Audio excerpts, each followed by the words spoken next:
Hello everyone, welcome to my YouTube channel. आप सभी का स्वागत है हमारे आज के इस वीडियो में। और फ्रेंड्स, इस वीडियो में हम लोग बात करेंगे एक बहुत ही इम्पॉर्टेंट अपडेट जो रेलवे की तरफ से जारी हुआ है। और फाइनली यहाँ पर बहुत सारे स्टूडेंट का इंतज़ार समाप्त हुआ है।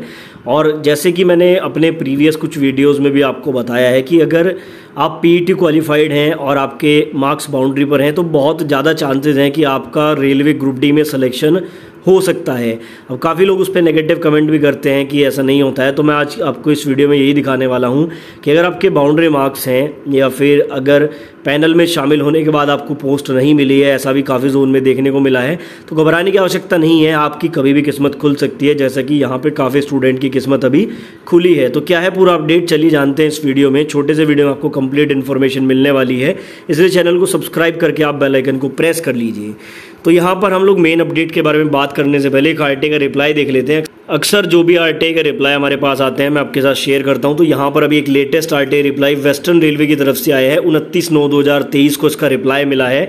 अगर बात करें तो यहाँ पर काफ़ी इंपॉर्टेंट क्वेश्चंस पूछे गए थे। पहले सवाल में पूछा गया था, how many candidates WR were called separately from each category in the third document verification. ठीक है, तो यहाँ पे पूछा गया है बेसिकली कि थर्ड डीवी में कैटेगरी वाइज कितने स्टूडेंट को बुलाया गया है WR में। तो इन्होंने बताया है total 644 candidates are called for third DV against CN 1/2019।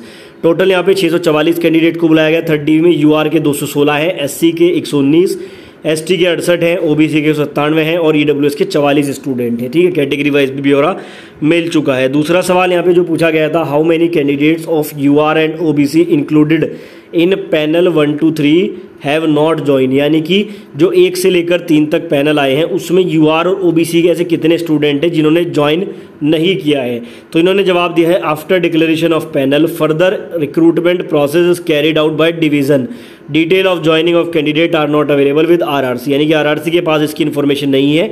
ये डाटा डिवीजन में चला जाता है और डिवीजन में ही आपको इसकी इन्फॉर्मेशन मिल सकती है। अगला सवाल पूछा गया था, how many post of non PWD from each category are vacant after third DV, यानी कि यहाँ पर नॉन PWD यानी कि नॉर्मल कैंडिडेट की कैटेगरी वाइज कितनी सीट वैकेंट है थर्ड डीवी के बाद। तो इसका इन्फॉर्मेशन में इन्होंने जवाब नहीं दिया है। इन्होंने बोला है कि is not readily available in material form, यानी कि इसकी इन्फॉर्मेशन इनके पास नहीं है। तो आई होप कि वेस्टर्न रेलवे वाले स्टूडेंट को इससे कुछ ना कुछ हेल्प मिलेगी। अब चलिए बात करते हैं अपने मेन पॉइंट की।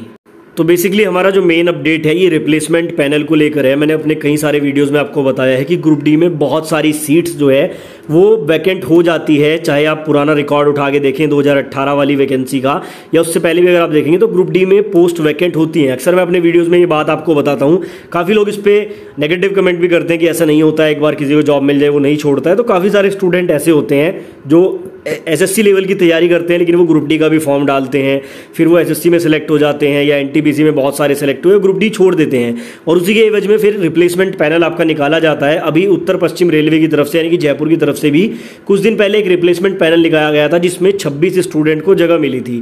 ठीक है, 26 स्टूडेंट को यहाँ पे जगह मिली थी, रिप्लेस करके इनको बुलाया गया था और इनको बोला गया था कि 6 महीने से ज़्यादा हो चुका है इसलिए आपको मेडिकल फिर से देना होगा। अब ये जो 26 स्टूडेंट हैं इनको फिर से मेडिकल देके जॉब मिल जाएगी रेलवे में, ये बात कंफर्म है लगभग। अब ऐसा ही रिप्लेसमेंट पैनल एक और जोन की तरफ से आया, तो चलिए कौन सा जोन है मैं आपको बता देता हूँ। तो देखो, अभी जो दूसरा जोन है जिसकी तरफ से रिप्लेसमेंट पैनल आया है वो साउथ ईस्ट सेंट्रल रेलवे है, यानी कि बिलासपुर है। 29/9/2023 की डेट आप लोग यहाँ पे देख सकते हैं। बात करें सब्जेक्ट में, इन्होंने बताया है publication of provisional part panel and first replacement panel for the recruitment, यानी कि यहाँ पर इन्होंने प्रोविजनल पैनल के साथ ही रिप्लेसमेंट पैनल भी जारी कर दिया है। अगर बात करें यहाँ पर 39 स्टूडेंट का तो इन्होंने प्रोविजनल पैनल जारी किया है। ठीक है, उसके अलावा यहाँ पर जो है 14 स्टूडेंट का यहाँ पर रिप्लेसमेंट पैनल भी जारी हो चुका है, यानी कि देखो 39 नॉर्मल, 1 PWD, 3 CCA का तो प्रोविजनल पैनल आया है। जिनका DV मेडिकल कंप्लीट हो रखा था उनका पैनल आ चुका है और 14 स्टूडेंट ऐसे हैं जिनका रिप्लेसमेंट पैनल जारी हुआ है। अच्छा, दूसरी गुड न्यूज़ यहाँ से ये है कि यहाँ पर जो ये 14 स्टूडेंट रिप्लेसमेंट पैनल में रखे गए हैं इनको मेडिकल के लिए नहीं बुलाया है, डायरेक्ट इनका यहाँ पर ज्वाइनिंग यानी कि पैनल में नाम शामिल किया गया है। अब यहाँ पर सवाल ये उठता है कि बिना मेडिकल के क्या इनको पोस्ट मिलेगी, तो ऐसा नहीं है। ये वो स्टूडेंट हैं जिनका मेडिकल पहले हो रखा है और किसी कारण से उनको पोस्ट नहीं मिली थी। ठीक है, ये उनका यहाँ पर इन्होंने सीधा इनको पोस्ट अलॉटमेंट दे दिया है। जैसा कि आप देख सकते हैं यहाँ पर पॉइंट्समैन है, ट्रैक मेंटेनर है, ठीक है, ट्रैक मेंटेनर हो गया, फिर से ज़्यादा स्टूडेंट को तो ट्रैक मेंटेनर ही मिला है। और यहाँ पर इस तरह से आप देख सकते हैं असिस्टेंट वर्कशॉप भी मिला है PWBD को। तो डायरेक्ट यहाँ पर इन्होंने क्या किया है, इन्होंने सीधा पोस्ट अलॉटमेंट कर दिया। अगर मैं टोटल आपको दिखाऊं तो यहाँ से आप देख सकते हैं पॉइंट्स में स्टार्टिंग में एक स्टूडेंट है, उसके बाद 7 स्टूडेंट ये हैं, फिर से एक है, फिर से एक है, ऐसे टोटल आप करेंगे तो ये टोटल स्टूडेंट जितना इन्होंने बताए हैं ऊपर 57 ये हो जाएंगे। तो अच्छी खबर ये है कि यहाँ पर डायरेक्ट जो है पैनल में नाम मिला है, यानी कि अलॉटमेंट भी सीधा हुआ है। और ये दूसरा जोन है जहाँ से रिप्लेसमेंट पैनल जारी हुआ है, तो बिल्कुल घबराने की बात नहीं है।